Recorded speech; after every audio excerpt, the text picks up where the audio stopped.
C'est une belle assemblée générale, une assemblée générale où il y a des débats, où les femmes et les hommes qui participent à cette assemblée générale ont envie que l'on parle des problèmes, mais aussi que l'on cherche des solutions pour face à ces problèmes et face à la situation extrêmement difficile que nous traversons.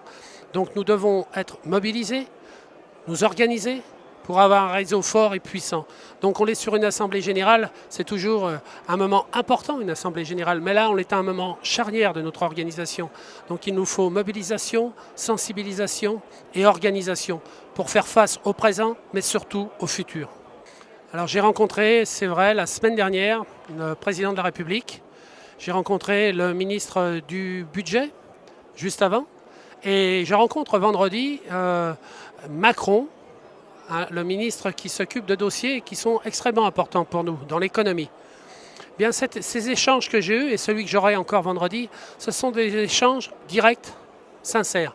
J'ai dit au président de la République, j'ai dit au ministre du Budget les choses telles qu'on les vivait. Justement, je peux le faire parce que je vis en tant qu'artisan les mêmes choses que mes collègues artisans.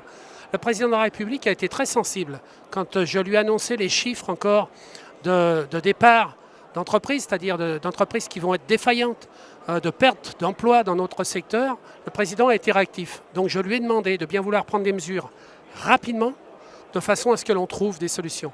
Et ce qui est important, c'est qu'à cette Assemblée générale, nous avons 3 ministres qui viennent. 3 ministres qui viennent. 3 ministres présents à une Assemblée générale, c'est un message très fort. Un message qui est lancé, puisque nous avons la ministre en charge de l'artisanat, nous avons la ministre en charge du logement, et le ministre en charge de l'emploi.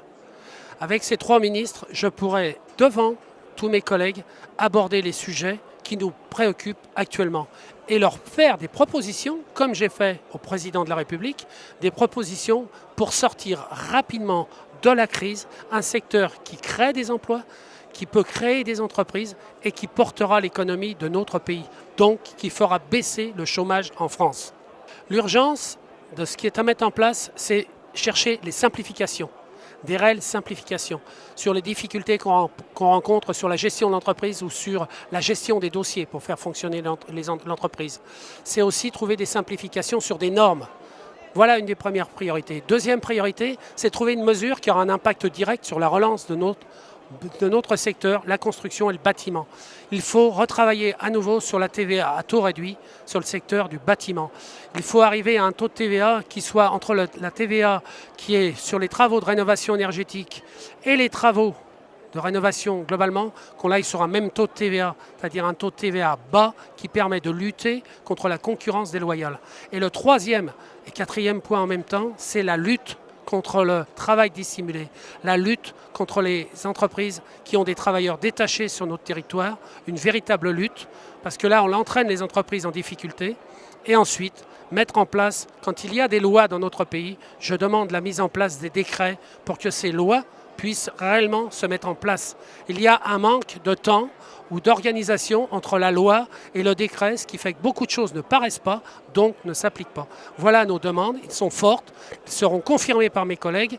Et si on veut pouvoir relancer l'économie d'un pays comme le nôtre, la France, il faut absolument qu'on s'appuie sur des secteurs qui ont de la main-d'œuvre, de l'emploi et de la créativité. La proximité.